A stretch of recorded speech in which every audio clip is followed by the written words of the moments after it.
अस्सलाम वालेकुम। प्रोग्राम रोज़ नामचा के साथ मैं हूं आपका मेज़बान वसीम साबिर और मैं आज मौजूद हूं थाना शादरा टाउन के मेन गेट पर। अगर देखा जाए तो मेरी अकब जो है वो शादरा टाउन थाना का मेन गेट है, जहां पर जो है वो एक ऐसे दरिंदे शख्स को जो है वो कैद कर रखा है, गिरफ़्तार कर रखा है, जिसने अपनी ही वालदा को गला दबाकर कत्ल कर दिया। माँ बाप के हवाले से बड़ा वाज़ेह कहा गया है कि माँ बाप की इज़्ज़त करने वाला दुनिया में तरक्की पाता है और ख़ासकर अल्लाह तबारक ताला ने माँ के कदमों तले जो है वो जन्नत रख दी है। और ये फिर कैसा जालिम था, कैसा दरिंदा था, जिसने अपनी ही माँ को गला दबाते कत्ल करते हुए ज़रा जो है वो खौफ नहीं खाया, ज़रा तरस नहीं आया। ये वही माँ थी जिसने इसको पढ़ाया लिखाया बड़ा किया, फिर उसके बाद इसको दुनियादारी सिखाई, लोगों के साथ मिलना जुलना सिखाया। लेकिन इस दरिंदे ने अपनी ही माँ को जो है वो बेदर्दी से कत्ल कर दिया और कत्ल करने के बाद पुलिस ने जो है वो इसको गिरफ़्तार कर लिया है और आला कत्ल भी बरामद कर लिया है। मुलजिम के हवाले से बात की जाए तो मुलजिम जो है वो एक दरिंदा सिफ्त इंसान है, क्योंकि माँ जो होती है वो अपनी औलाद के लिए जो है वो एक फ़रिश्ता होती है। माँ बेशकली जो है वो अपने ऊपर जितने मर्ज़ी जुल्म जो है वो बर्दाश्त करे, जितने मर्ज़ी सह ले, लेकिन अपनी औलाद को जो है वो किसी जुल्म का सामना नहीं करने देती। अगर माओ के हवाले से बात करें तो चरिंदे परिंदे जो हैं वो अपने बच्चों की हिफाजत करते हैं। ये तो फिर अशरफ मखलूक़ात है जिसने अपने बच्चों की हिफाजत की जो है वो एक कसम भी खा रखी है और इसके अलावा जो है वो उसका फ़र्ज़ भी है। ख़ासकर उस दरिंदे से भी बात करेंगे जिसने ये बड़ा कदम उठाया, जिसने अपनी माँ को कत्ल किया। माँ के हवाले से पुलिस अफसरान से भी बात करेंगे, शहरियों से भी बात करेंगे। ख़ासकर सबसे पहले जो है वो दरिंदा सिफ्त इंसान जो कि मेरे साथ यहाँ पर मौजूद हैं, उनकी जानिब चलेंगे, उनसे बात करेंगे कि किस तरह से उसने माँ को कत्ल किया। क्या माँ को कत्ल करते हुए उसके हाथ नहीं कांपे, उसकी टांगें नहीं कांपी? कौन सा ऐसा आला कत्ल था जिसके साथ कत्ल किया गया और कत्ल की वारदात के बाद ये कहाँ फ़रार हो गया? मज़ीद मुलजिम से भी बात करेंगे, दूसरे लोगों से भी बात करेंगे। मेरे साथ चलिए। जी बिल्कुल, मेरे साथ वो मुलज़म मौजूद है जिसने अपनी वालदा का कत्ल किया, बल्कि इसके हाथ भी नहीं कांपे, टांगे भी नहीं कांपी और उसको जो है वो गला दबाकर कत्ल कर दिया। जिस तरह से मैंने बताया कि माओं के हवाले से जो है वो अल्लाह तबारक ताला ने माओं के कदमों तले जो है वो जन्नत रख दी है। पीछे कोई बात नहीं रहती। जो माँ होती है वो बच्चे के लिए जो है वो एक फ़रिश्ता होती है। किस तरह से किस हालात में जो है वो बच्चों को पालती है, मैं समझता हूँ कि मुझे जो देखने वाले हैं उन समेत मैं भी, पहले मेरी माँ ने मुझे 9 माह अपने पेट में रखा, फिर पैदा किया, फिर दूध पिलाया, दूध पिलाने के बाद फिर मुझे जो है वो पढ़ाया लिखाया, माशरे में जो है वो अपना नाम बनाने का एक मौका दिया। आखिर ये तमाम चीज़ें जो है वो मेरी माँ की बदौलत हैं। अगर आज जो किसी की माँ ज़िंदा है तो मैं समझता हूँ कि उसके पाँव धो धो कर जो है वो पीने चाहिए, अपनी माँ की खिदमत करनी चाहिए। लेकिन मेरे साथ यहाँ पर एक दरिंदा सिफ्त इंसान ऐसा मौजूद है जिसने अपनी माँ को जो है वो कत्ल किया है और आज वो हथकड़ियों में जो है वो जकड़ा हुआ है। मेरे साथ तो जो है मैं समझता हूँ कि मेरा दिल नहीं चाह रहा कि मैं इसके साथ बात करूँ, लेकिन मैं अपने नाज़रीन को बताना चाहता हूँ कि इसने जो अपनी वालदा को कत्ल किया उसकी वजूहात भी जानेंगे। वो दरिंदे, आपका नाम क्या है? अब्दुर्रहमान। आपका नाम कितना खूबसूरत है, लेकिन आपके काम कितने गंदे हैं कि आप अपनी माँ को जो है वो कत्ल किया। कहाँ से क्लैश पैदा हुआ, कैसे सारा प्लान तैयार किया गया, क्यों किया? बस ये जगह का रोला था, जगह नहीं थी सही लोग। प्रॉपर्टी तेरी माँ से ज़्यादा अजीज थी? तो सर नहीं समझ आई उसमें। 2 गज टोटा तुझे ज़मीन मिलनी है और तू 2-4 मरले के पीछे अपनी सारी आखिरत ख़राब कर बैठा। बस नहीं समझ आई, अभी समझ आई। क्यों समझ नहीं आई? नशा किया हुआ था? नहीं सर। भाई जो लोग नशा करते हैं नाजरीन, वो भी अपनी माँ बहन को पहचानते हैं। जो लोग शराब पीते हैं, जो लोग आइस का नशा करते हैं, वो बाहर लोगों को तंग ज़रूर करते हैं, लेकिन अपने घर जाके उनको पता होता है कि ये मेरी माँ बैठी है, ये मेरी बहन बैठी है, ये मेरी भाभी बैठी है, ये मेरी खाला बैठी है। खूनी रिश्ते जो है वो फौरी तौर पर पहचाने जाते हैं। ख़ासकर माँ का वो रिश्ता होता है जो कि माँ ने, जिस तरह से मैंने बताया कि पहले बच्चे को पैदा किया, फिर अपना दूध पिलाया, सब कुछ करने के बावजूद आप कहते हो कि मुझे बस पता ही नहीं चलिया, गलती हो गई। ये गलती नहीं है, ये कबीरा गुनाह है जो आपने किया है। फिर कितनी प्रॉपर्टी थी? 5 मरले।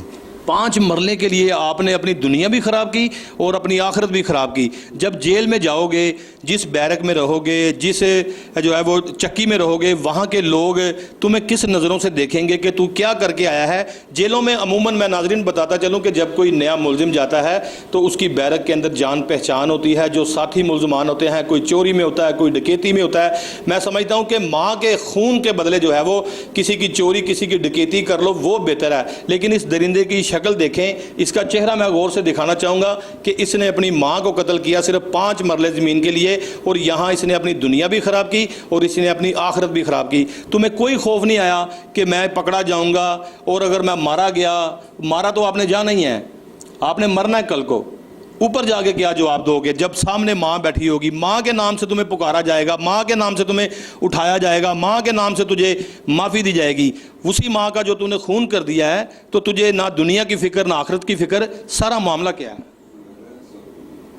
ये बस घर आए थे, बस बोलचाल हुई, हमारी पहले भी होती थी लड़ाई। बस उस वक्त तो पता नहीं चला क्या हो गया, आँखों के नहीं समझ आया। मैंने सुना था बहुओं की लड़ाई सास के साथ तो रहती है, लेकिन बच्चे जो होते हैं वो हमेशा अपनी माँ का साथ देते हैं। आपने फिर ये क्या किया?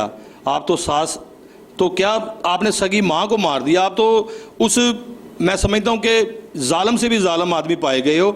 मुझे ज़रा सारी बात बताओ कि जगह कितनी थी, जगह किसके नाम थी, और ये लड़ाई झगड़ा कहाँ से शुरू हुआ? ये 5 मरले जगह थी, अब्बू के नाम थी। कौन सी जगह पे? ये सराज पार्क में। सराज पार्क इलाका, थाना शादरा टाउन में 5 मरले जगह थी, आपके अब्बू के नाम थी। आपने सोचा, आपके अब्बू हैं जी, आपने सोचा कि चलो अब्बू वाली जगह भी मैं हत्या लेता हूँ, लेकिन आगे रास्ते में माँ आ गई, फिर माँ का खात्मा करना पड़ा। फिर 5 मरले जगह थी, अब्बू के नाम क्या हुआ फिर? बस वो बेचने के लिए कह रहे थे कि बेच दो, इसके हिस्से कर दो, हमें दे दो, हमारा जो बनता है, लेकिन वो नहीं थे बेचने दे रहे। बस लड़ाई झगड़े की वजह से वो गले में कपड़ा डाल दिया। बस नहीं समझ आई, अभी गलती का एहसास हो रहा है, बहुत बड़ी ज़िंदगी की गलती की। गलती उसी कमरे में आके महसूस हुई कि बाहर से प्लान बन के आया था? नहीं सर, उसी वक्त हुआ था। कौन सा दिन था, कौन सी तारीख थी वो मनहूस जब आपने अपनी माँ को कत्ल किया, जब आप एक इंसान से एक दरिंदा बन गए? वो कौन सा टाइम था? ये बुध का दिन था। मैं लकड़ी का काम करता हूँ, सामान लेके घर आया तो बस उसी वक्त मुंह मारी हुई। मैं कहता हूँ तू मस्जिदें भी बनाता होता, लकड़ी का काम छोड़ो, तू मसाजिद भी तैयार करता होता, अल्लाह ने तुझे नहीं बख्शना। लकड़ी का तू काम करता है, फिर घर आया, क्या हुआ? घर आके बस यही तो थोड़ा वो भी बोले, हम भी बोले। वो माएँ बोलती हैं, मुझसे पूछ के देख जिसकी माँ नहीं है, जिसको डांट नहीं पड़ती, जिसको गालियाँ नहीं पड़ती। मैं चाहता हूँ मेरी माँ मुझे आते जाते डांटे, मुझे मेरी माँ गालियाँ दे। मेरी माँ इस दुनिया में नहीं है, मैं तरसता हूँ उन गालियों को, मैं तरसता हूँ उन चीज़ों को जो मेरी माँ मुझे देती थी। मेरी आज माँ नहीं है। तूने तो अपने हाथ से अपनी जन्नत ख़राब कर दी। बस बहुत जानों को मार दिया, एक को नहीं बहुत को मार दिया इससे। एक माँ के पीछे आपने सारा ख़ानदान उजाड़ दिया है। जी। जब कमरे में दाखिल हुए तो फिर माँ ने क्या गुफ्तगू की, क्या हुआ था? बस यही कि लड़ाई झगड़े दफ़ा हो जाओ। बस वो पहले भी बोलती थी, हम नहीं थे जाते। पहले भी ऐसे काफ़ी दफ़ा बीमारी होती थी, लेकिन उस वक्त बस पता नहीं क्या हो गया, नहीं समझ आई उस वक्त। बाद में फिर जब हो गया तो फिर गलती ऐसी हुई कि कोई भी रिश्तेदार अभी पास नहीं है। अब्दुर्रहमान जब कमरे में दाखिल हुए थे, माँ ने गालियाँ दी, दफ़ा हो जाओ, निकल जाओ, मेरी अपनी शक्ल ना दिखाना, मेरी आंखों से दूर हो जाओ। फिर तैश में आगे क्या किया तुमने? पढ़ना था वो गले में डाल दिया। गले में दबाया? अकेली थी अम्मी? जी। कमरे के अंदर अकेली थी? जी। अब क्यों रो रहे हो? काफ़ियों की ज़िंदगी ख़राब हो गई मेरी वजह से। अपनी भी कर ली है? जी, मेरी तो हो गई है, लेकिन बहुत सारों की होगी। अब क्यों रो रहे हो? अपने हाथ से अपनी जन्नत उजाड़ दी, अपनी दुनिया उजाड़ दी, अपने जो दूसरे तुम्हारे बहन भाई हैं उनकी भी दुनिया आपने उजाड़ दी। क्या फ़ायदा हुआ? कुछ हासिल नहीं। चाहिए जगह? नहीं। 10 मरले चाहिए? सबसे माफ़ी चाहिए। माँ के बदले 10 कनाल चाहिए? नहीं सर। मुझे कोई कहे ना, एक तरफ तेरी माँ है तो एक तरफ प्लाजा है बहुत बड़ा, तो मैं प्लाजे को देखूँ भी ना जो मेरे लिए मेरी माँ है। फिर क्या हुआ था? गला दबा दिया, फिर मैं वहाँ से भाग गया था। जब गला दबाया, इंसानी जान फड़फड़ाई, इंसानी जान की चीखें निकली, इंसानी जान ने कहा बेटा मुझे छोड़ दो, फड़फड़ा रही थी। जी। जब गला दबाया, नाजरीन ये वो शख्स है जिसने अपनी माँ को गले के अंदर परना डाल के, दुपट्टा डाल के उसको दबाया। वो एक इंसानी जान थी। मैं कहता हूँ वो माँ थी। अल्लाह ताला ने जिस माँ के कदमों तले जन्नत दे दी है, उससे पीछे तो, उससे आगे तो जगह कोई नहीं रहती कि माँ के पैरों तले जन्नत है। मैं समझता हूँ कोई इंसान भी अगर मेरा ये प्रोग्राम देख रहा है, चाहे वो पुलिस ऑफिसर है, चाहे वो खातून है, चाहे वो बच्चे हैं, हर आदमी इस पर लानते भेजता होगा कि इसने ये कदम उठाया। और सिर्फ 5 मरले जगह अब्दुल रहमान कितनी मालियत की होगी? खासकर ये शादर टोन की बात करें, ये तो हज़ारों में आती हैं, करोड़ों में नहीं आती जी। ये शादर टोन में जगह थी, कोई डिफेंस में जगह नहीं थी जिस पर आपने इतना बड़ा कदम उठा लिया। मैं कहता हूँ डिफेंस छोड़ के ये किसी महंगी तरीन जगह पे भी होती तो मैं कहता हूँ कोई बंदा, इंसान जो होता है वो ऐसा काम ना करता। 5 मरले जगह की कीमत क्या होगी? 50-60 लाख यही है। कितनी? 50-60 लाख। 50-60 लाख बस उसके ऊपर माँ कुर्बान कर दी, कत्ल कर दिया उसका। मुआशरे में किसी को मुंह दिखाने के काबिल रहे हो? फिर क्या हुआ था जब गले में दुपट्टा डाल के माँ का गला दबाया? माँ की कोई आवाज़ याद है क्या हुआ था? अभी तो बस अल्लाह से माफ़ी और सबसे माफ़ी है, क्योंकि मिलने वाला कोई भी नहीं है। अल्लाह बहुत बड़ा बादशाह है, गुनाहगारों को भी माफ़ कर देता है, लेकिन तुमने जो ये कदम उठाया है ये माफ़ी के काबिल नहीं है। मैं भी अल्लाह से दुआ करूँगा कि या अल्लाह अगर इसने जो गुनाह किया है तो इसे इबरतनाक सज़ा दे। सज़ा आपकी शुरू हो गई है। शादरा टाउन थाने में आप पकड़े गए हो। शादरा टाउन थाने के इंचार्ज इन्वेस्टिगेशन सकलैन गोंदल ने आपको गिरफ्तार कर लिया है। दिन रात मेहनत करके किया है। यहाँ से जाए वकुआ से आप फरार हो गए थे। आपको CDR के ज़रिए गिरफ्तार किया गया, आपको लोकेशंस के ज़रिए गिरफ्तार किया गया। आप तो कत्ल करने के बाद अपनी वालदा को चले गए थे। लोग तो जिंदा जागता जो है वो अपने वालदेन को छोड़ के नहीं जाते। तू उसको मार के गला दबा के चला गया, क्या बनेगा? बस अभी माफ़ी है सबसे, अल्लाह से हर टाइम बस यही दुआ है।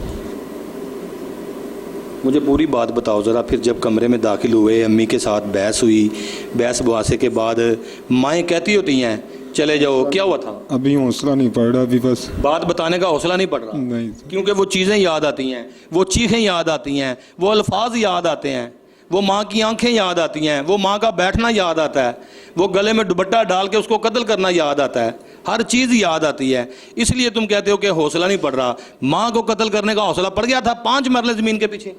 बस उस वक्त पता नहीं क्या आंखों के पता नहीं क्या आ गया। नहीं बाहर से नशा किया था? नहीं सर। फिर क्यों माँ के ऊपर इतना तैश आ गया?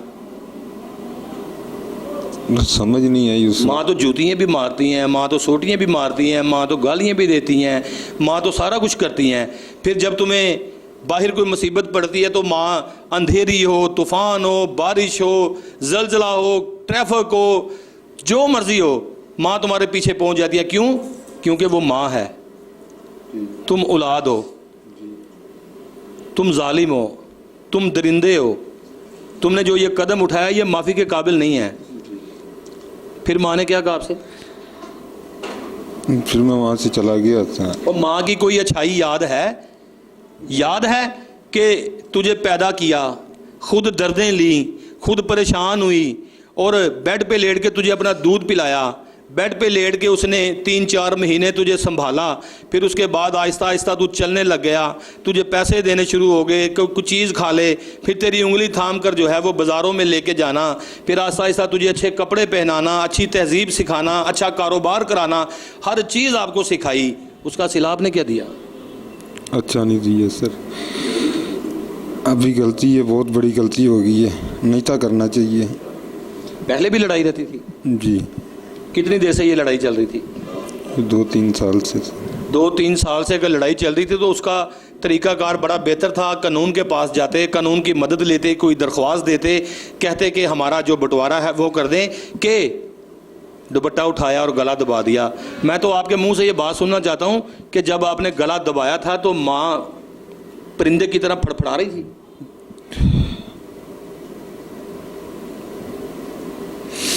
माँ की आंखें बाहर आ गई थीं? माँ के हाथ पांव जो है वो लटक गए थे? तुझे मरते हुए दुआ दी कि बददुआ दी? क्या सूरत हाल थी? सर हौसला नहीं है अभी बताने का कुछ। मैं कह रहा हूं कि हौसला बताने का नहीं है तो फिर हौसला मारने का था। नहीं पता चला सर उस वक्त। शादीशुदा हो? जी। कितने बच्चे हैं? 2 बच्चे, बच्चियां के बच्चे? एक बेटा एक बेटी। एक बेटा और एक बेटी। तेरा बेटा अगर तेरी बीवी को इस तरह से गला दबा के कत्ल करे, तेरे दिल पे क्या बीतेगी? तेरा बेटा अगर गली के अंदर जाते, तेरा यहाँ से गिरेबान पकड़े और कहे कि तू मेरी दादों का कातिल है, तो क्या तेरे पे बीतेगी? तेरी बेटी का रिश्ता देखने के लिए जब लोग आएंगे, वो आगे पूछेंगे आपकी बेटी का नाम क्या है? क्या नाम है? ईमान। क्या? ईमान। ईमान। जब ईमान का रिश्ता लेने के लिए कोई आएगा तो रिश्तेदार जो रिश्ता करने वाले होते हैं वो पूछेंगे कि ईमान के रिश्ते के लिए आए हैं, क्योंकि आज वक्त बड़ा नाजुक चल रहा है। लोग शादी से पहले जो है वो पूछ तरसात करते हैं, हर चीज़ से जो है वो बातचीत करते हैं, लोगों के बारे में जो है वो हर चीज़ से आगाह होते हैं, मोहल्ले से वेरिफिकेशन करते हैं। जब ईमान का रिश्ता आएगा नाजरीन, तो लोग कहेंगे कि ईमान का वालिद क्या काम करता है, तो लोग क्या कहेंगे? लोग ये नहीं कहेंगे लकड़ी का काम करता है, लोग कहेंगे इसने अपनी माँ को गले में फंदा डालकर कत्ल किया था। फिर रिश्ता होगा? तूने तो अपने बेटों की या अपनी बेटी की ज़िंदगी तबाह कर दी। जी। आज अफसोस हो रहा है? सर उस वक्त से ही हो रहा, नहीं नींद आती। मारने के बाद कहाँ गए थे? जलो वाली साइड पे दरबार। मोटरसाइकिल थी? नहीं सर। किस पे गए थे? रिक्शे पे। चिंची पे? जी। जब माँ के गले में दुपट्टा डाला था, माँ कमरे में अकेली थी? जी सर। माँ की आवाज़ें आ रही थी आपके कानों में?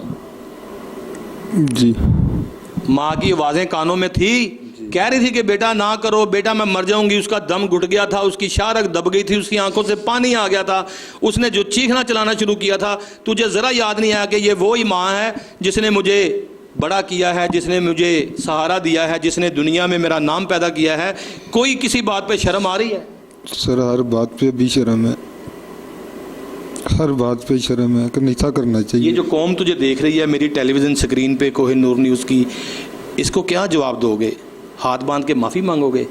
अल्लाह तो तुम्हें माफ़ करे या ना करे, ये तो बात की बात है। ये जो लोग तुझे टेलीविज़न स्क्रीन पर देख के गालियाँ दे रहे हैं, बददुआएं दे रही हैं, ये जो अम्मा जी मेरे सामने टेलीविज़न स्क्रीन पे बैठी तुम्हें देख रही है, ये जोड़ियाँ उठा उठा के बददुआएं दे रही हैं। जो इनके साथ इनके दोते पोते बेटे बैठे हुए हैं, तुमने उसका भी मकार, उसका भी व्यार जो है वो ख़राब कर दिया है, उसका भी एतबार ख़राब कर दिया है। जो ऐसी चीज़ें टेलीविज़न स्क्रीन पर देखी जाती हैं तो फिर एकदम से माँ का अपने बच्चों और बच्चों का अपनी माँ की तरफ ध्यान जाता है कि इस जालिम ने अपनी माँ का गला दबा दिया है। वो माँ अपने बारे में भी सोचेगी कि मैं अपनी जगह का बंटवारा कर दूं, कहीं अब्दुर्रहमान की तरह जो है वो मेरा भी बच्चा मेरा गला ना दबा दें। मुझे बताओ, इंसानियत है कि जालमियत है? जुल्म हो गया बहुत बड़ा। कितनी देर गला दबाए रखा था? 2-3 मिनट। पूरा जोर से? जी। अब क्यों रोता है? अब तो तेरी दुनिया फना हो गई है, अब तो तू दोज़ख के रास्ते जा रहा है। जी। अब तो ना तू दुनिया में मुंह दिखाने के काबिल रहा, ना तू अल्लाह के घर में जाके मुंह दिखाने के काबिल रहा। किस तरह से माफ़ी मांगोगे? अल्लाह माफ़ कर देगा? नहीं। सज़ा तुम्हारी क्या होनी चाहिए? क्या होनी चाहिए? वो तुम्हारा बेटा, तुम्हारी बेटी अगर ये हथकड़ी देखेंगे जो तुम्हें लगी हुई है, लोग तुम्हारी बच्ची से, तुम्हारे बच्चे से पूछेंगे, ओए तेरे अबू दी फोटो टीवी ते आ रही सी, की कीता? तेरा बच्चा किस किस बंदे को जवाब देगा? तेरी बेटी किस किस बंदे को जवाब देगी? तेरी बीवी किस किस रिश्तेदार को जवाब देगी? तेरे जो भाई हैं, जो तेरी बीवी के देवर हैं, जेठ हैं, वो तेरी बीवी को किस नज़रों से देखेंगे कि तेरा बंदा साड़ी माँ खा गया? कहाँ कहाँ जवाब दोगे? सर किसी पास जवाब नहीं है, किसी बात का जवाब नहीं है। अभी तो बस अल्लाह से अपील है और सबसे अपील है कि बस बहुत बड़ी होगी मेरे से। गलती तो तेरे से हुई है, कोई शक जी, दुनिया की सबसे बड़ी गलती होगी। वो तुझे 500 कनाल भी कोई जगह देता ना कि माँ को मार दे, तेरा काम था एक ईंट के लिए भी माँ को तू मेरे अल्फाज जो है वो साथ नहीं दे रहे कि माँ को तू ऐसी ज़ुबान भी ना इस्तेमाल करता, और तूने तो कत्ल किया है, तू कातिल है।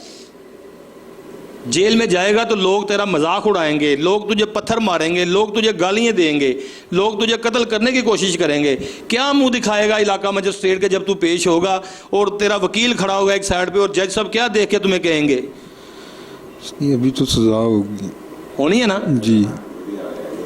दुनिया में भी तुझे सज़ा है, और इसके अलावा आखिरत में भी तुझे सज़ा है। अपने बच्चों के लिए कोई मैसेज देना चाहते हो? आपकी बीवी भी आपको देख रही है।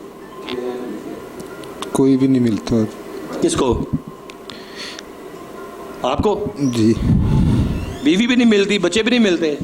जी। वो जालम आदमी, ना तू माँ प्यो दा रहा, ना तू अपने बच्चों दा रहा, ना तू दुनिया में मुंह दिखाने के काबिल रहा, ना तू अल्लाह के घर जाके मुंह दिखाने के काबिल रहा। तेरी कितनी जालमियत थी कि तू 5 मरले ज़मीन की खातिर तूने अपनी जन्नत उजाड़ दी। जी सर। कौन जाएगा तेरे पीछे? जिस तरह से माँ तुझे गर्मी सर्दी तूफ़ानों में खाने देती थी, नाश्ते देती थी, तेरे मगर कोई जेल जाएगा? नहीं सर। कौन जाके कहेगा मेरे बच्चे की ज़मानत करा दो? कौन जाके रोटी देगा तेनों? सर कोई भी नहीं। माँ फिर याद आएगी? जी। कोई माँ का अच्छा काम याद है तुझे जो तेरे साथ किया हो, और तुझे याद हो कि मेरी माँ ने मेरे साथ ये बड़ा अच्छा काम किया था? सर उसी को सोच सोच के रोता हूँ। उसी को सोच सोच कर रोते हो? गलती होगी, नहीं था करना चाहिए ऐसे। बीवी क्यों नहीं मिलती तुमसे? यही लड़ाई झगड़े की वजह से। वो अपने घर गई हुई है? वो दो माह से उधर ही। नानी घर है? जी। बच्चे नानी घर हैं? जी। स्कूलें पढ़ते हैं? जी। यार जब तुझे टेलीविज़न स्क्रीन पे लोग देखेंगे, तेरे बच्चों को बुला बुला के नहीं कहेंगे तेरे अब्बे की तस्वीर आ रही टीवी के उत्ते की होया, की जो जवाब देंगे? अब बात नहीं हो रही। नाजरीन, मेरे साथ ये अब्दुर्रहमान था जो कि 5 मरले ज़मीन की खातिर इसने अपनी दुनिया उजाड़ दी, अपनी आखिरत उजाड़ दी। जिस तरह से इसको सज़ा दुनिया में भी मिलेगी और मरने के बाद जो है वो आखिरत भी इसकी ख़राब होगी। 5 मरले ज़मीन अपनी माँ के सर से जो है वो बार के फेंक देता। 5 मरले क्या, जो है वो कोई भी ऐसी चीज़ होती कि मैं बात नहीं कर सकता कि माँ से बेहतर जो है वो कोई भी चीज़ नहीं है। ताहाल जो है वो मुझे यहाँ एक ब्रेक लेनी है। ब्रेक के बाद मेरे साथ यहाँ पर मदई मुकदमा भी मौजूद हैं और इंचार्ज इन्वेस्टिगेशन भी यहाँ पर मेरे साथ मौजूद हैं, उनकी जानिब चलेंगे।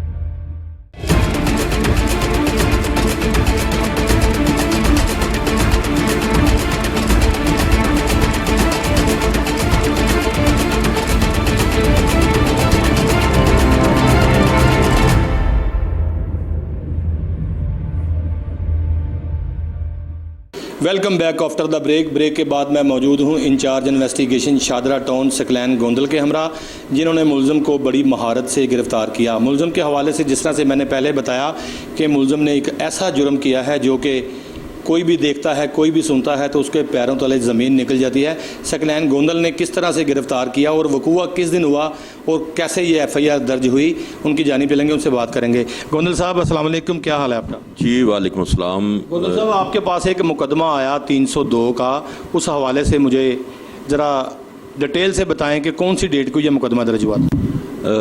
प्यारे भाई, ये 28/9 को ये मुकदमा दर्ज हुआ था। ठीक है। इसमें अब्दुर्रहमान जो है इसने अपनी वालदा को कत्ल किया था, तो कत्ल करने के बाद ये मफरूर हो गया। ठीक है। उसके बाद हमारे SP साहब माशाल्लाह जो इंतहाई हमारे साथ उस्मान टीपू साहब जी, उस्मान टीपू साहब हमारे साथ हर मुकदमे में, बल्कि पूरे डिवीज़न में हर मुकदमे में हमारे साथ वो हमारे हेल्प आउटिंग करते हैं, हमारी बिल्कुल साथ साथ रहते हैं। हमने हमारी उन्होंने ड्यूटी लगाई कि ये बंदा आपने 2-3 दिन में गिरफ़्तार करना है। बिल्कुल ठीक है। मैंने इंतहाई महारत से, क्योंकि ये घर से भाग चुका हुआ था, ना इसके पास मोबाइल था, ना इसके पास कोई चीज़ थी जिससे ये इसकी लोकेशन ली जाती और या इसको इस तक पहुंचा जाता। बहरहाल इसमें हमने अपनी टीम को, लोगों को हायर किया। हायर करने के बाद हम अल्हम्दुलिल्लाह रब्बिल आलमीन हम अपने मकसद में ये कामयाब। पुलिस पार्टी तश्कील दी गई, बाकायदा तौर पे मुखबर छोड़ दिए गए, इसका पीछा करना शुरू कर दिया गया, ये किधर जाता है, कहाँ बैठता है, इसके दोस्तों को जो है वो इंटेरोगेट किया गया होगा।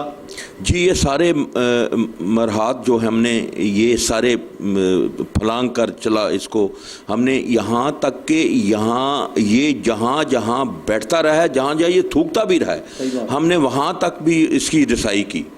और अल्हम्दुलिल्लाह ये फिर आखिरकार ये जल्लो पिंड एक दरबार है, दरबार का नाम मेरे जहन में नहीं है, लेकिन उस दरबार पे ये अपने ऊपर एक चादर सी लपेट के बैठा। बाटापुर के इलाका में ये रूपोश हो गया, इसने अपना हुलिया तब्दील कर। हाँ जी, वहाँ उसने ये चादर लपेट के बैठा हुआ था।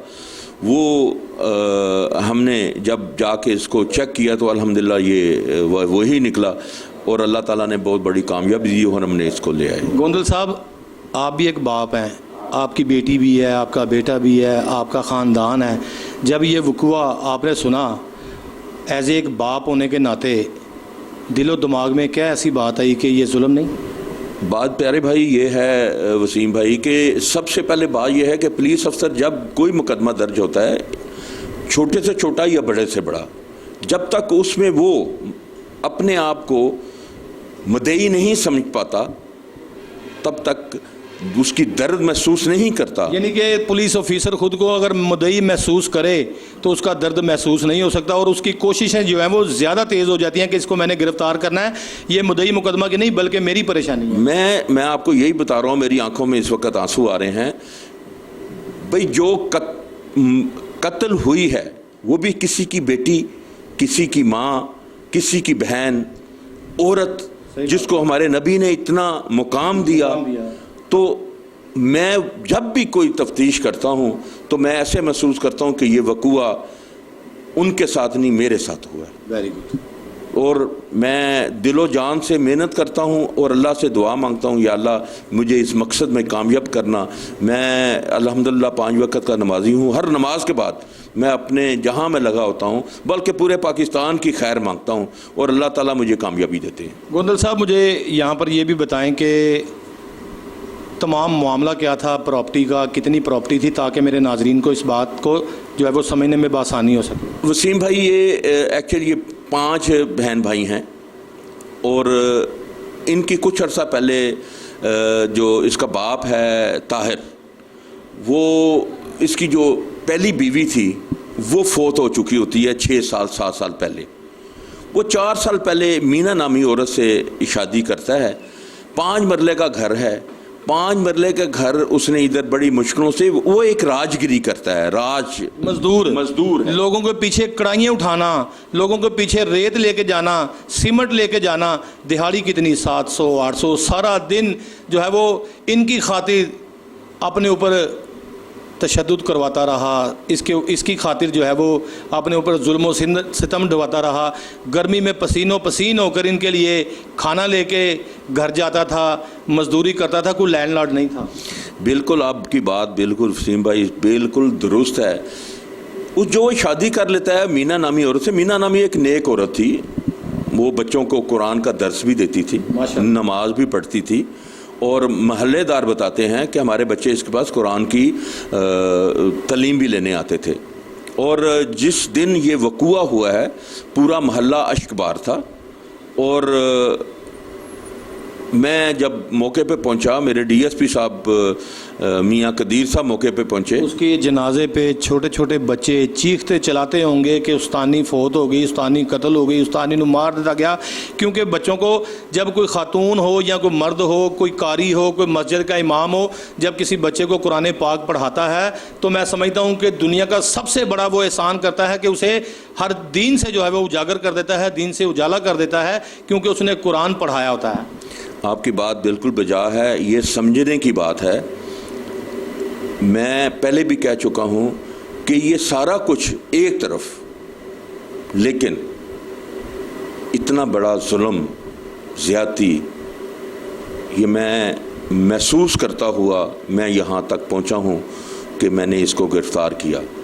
और अल्हम्दुलिल्लाह आज ये हमारे कटहरे में है और हम इंशाल्लाह इंसाफ के तकाजे तमाम पूरे करेंगे जिससे ये कैफरे किरदार तक पहुँचे। मुद्दई मुकदमा के हवाले से थोड़ा सा बताएं कि जब ये 15 की कॉल हुई, आपकी टीम मौका पर गई, तो उस अम्मा जी के, इसकी नहीं, मेरी अम्मा जी का क्या आलम था कमरे के अंदर, किस तरह से वो बेयारो मददगार, उसके अपने लखते जिगर ने जब उसका खून कर दिया तो फिर गैर उसकी मदद क्या करेगा, वो क्या हालात वहाँ पाए जा रहे थे?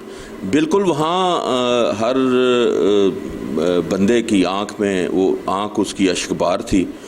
तो हमने माशाल्लाह वहाँ पहुंचकर सारी हैंडलिंग की, वहाँ से डेड बॉडी को उठाया और पोस्टमार्टम के लिए भिजवाया और पोस्टमार्टम के बाद अभी तफ्तीश जारी है। जैसी सूरत होगी इंशाल्लाह हम ऐसा काम करेंगे।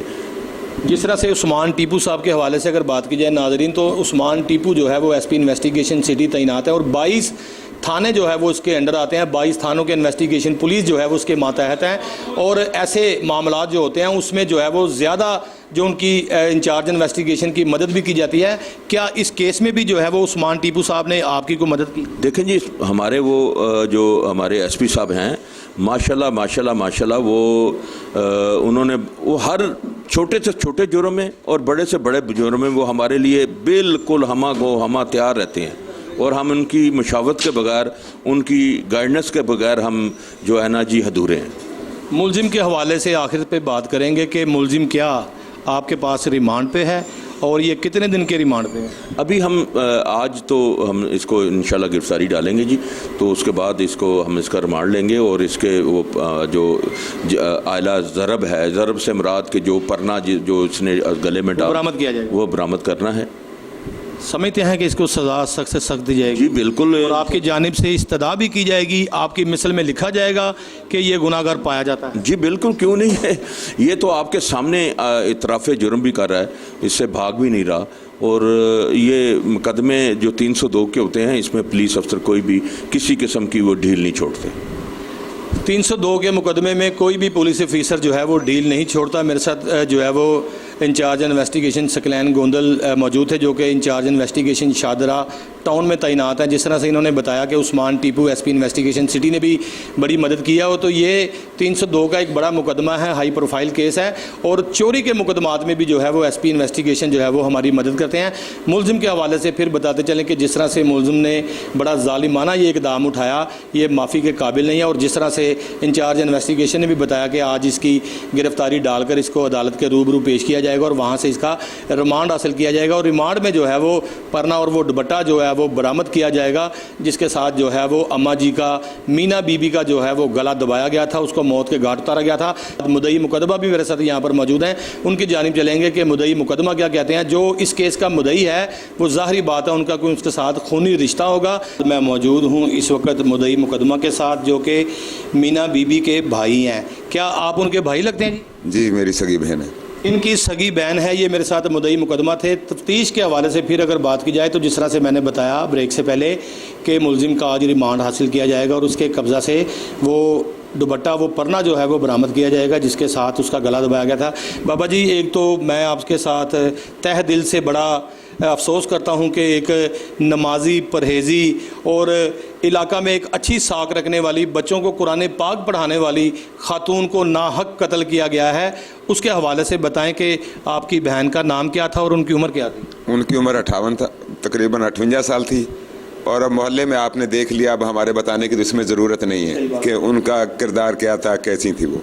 लेकिन इन्होंने मंसूबे से मारा है। ये 5-6 बहन भाई हैं। ये इनकी, इसकी बीवी और इसकी एक बड़े भाई की बीवी है, दोनों ने मिलके सलाह से, मशवरे से मारा है। प्लानिंग से इन्होंने उनको छोड़ा है कि या आप इधर रहो।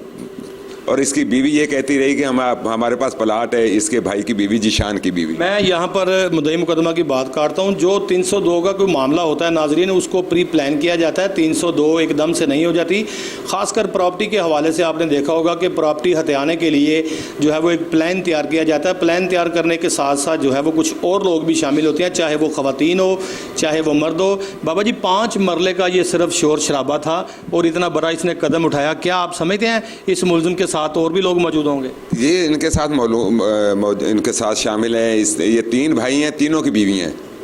जो इनका एक मंसूबा था, ये पहले किसी बीवी को छोड़ाते थे, कभी किसी को ले आते थे।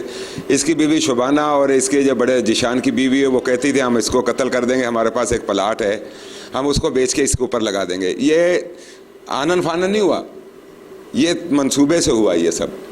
और इन्होंने 1 महीना पहले भी कोशिश की थी कत्ल करने की, और उन्होंने मुझे बताया था मेरी बहन ने कि ये हमें मुझे कत्ल कर रहा है। तो हम ये कह रहे थे कि ये तो चलो घरों में झगड़ा वगड़ा होता है। तो आपने पुलिस के साथ रब्ता नहीं किया? सर राब्ता वो छोटे मोटे झगड़े का कहती थी, वो भी हौसले वाली थी, वो कमज़ोर दिल की नहीं थी कि वाकई मुझे मार देगा। लेकिन हमें ये पता होता कि इसने ऐसे ही करना है तो हम अपनी बहन को भेजते ही नहीं।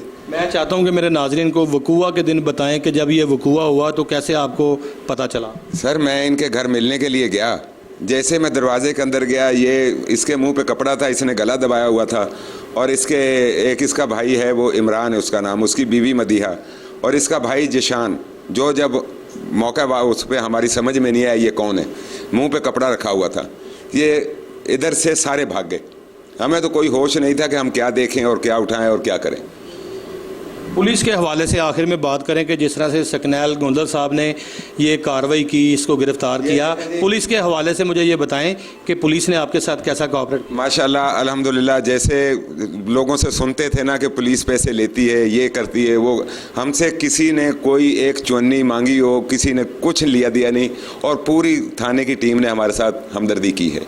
और गुलाम सकलैन गोंदल साहब जो है, इन्होंने तहे दिल से हमारा मसला हल किया है, सुना है, किया है, और हम इनके मशकूर हैं। हम इनके मशकूर हैं। जिस तरह से सुनने में आता था कि कोई किसी भी केस को हल करने के लिए पुलिस जो है वो पैसों का मुतालबा करती है, मुद्दई से पेट्रोल के पैसे लेती है, रेडिंग पार्टी तश्कील दी जाती है, उसके पैसे लेती है, लेकिन यहाँ पर 302 का ये मामला था। सकलैन गोंदल ने अपनी टीम को जो है वो बड़ा वादे कहा था कि मुद्दई मुकदमा से जो है वो किसी चीज़ की डिमांड नहीं करनी, ना ही हमें कोई चीज़ चाहिए। अगर इसका कातिल पकड़ा जाएगा तो एक हज का सवाब होगा, एक उम्रे का सवाब होगा, क्योंकि इसने जो है वो अपनी वालदा को कत्ल किया था। ताहाल पुलिस की जानिब से जो है वो बड़े अच्छे कमेंट्स जो है वो पेश किए गए मुद्दई मुकदमा की जानिब से, और उनका कहना था कि मुद्दई मुकदमा का कहना था कि इंचार्ज इन्वेस्टिगेशन ने बहुत अच्छी बातें की। बाबा जी फिर क्या कहना चाहते हैं? हम तो ये गुजारिश करना चाहते हैं कि हमें इंसाफ मिले, और हमारी बहन को बेगुनाह कत्ल किया और बेदर्दी से कत्ल किया गया। और ये 6 आदमी हैं सर, मैं बार बार कह रहा हूँ, ये मंसूबे में शामिल हैं। इनकी तीनों की औरतें भी हैं जो पहले से इधर उधर चल रही थी, इन्होंने आगे पीछे की हुई थी। अब ये कह रहा है ना कि मैं ये कोई नशा वशा नहीं करता, ये होशो हवास में है सर। इसने ये बिल्कुल इसको फांसी दी जाए, और मेरी आला काम से भी दरख्वास्त है कि ये सज़ा का हकदार है, इसको यकीनी सज़ा दी जाए, यकीनी सज़ा दी जाए। जिस तरह से मुद्दई मुकदमा ने कहा कि ये एक नहीं बल्कि 5 से 6 लोग थे जिन्होंने ये कत्ल किया है, ताहाल जो है वो इनको गिरफ्तार करके कैफरे किरदार तक पहुंचाया जाए। आइंदा प्रोग्राम रोज़नामचा के लिए मुझे इजाज़त दीजिए। सेम वक्त सेम टाइम फिर आपसे इंशाल्लाह मुलाकात होगी। अपना ख्याल कीजिएगा। अल्लाह।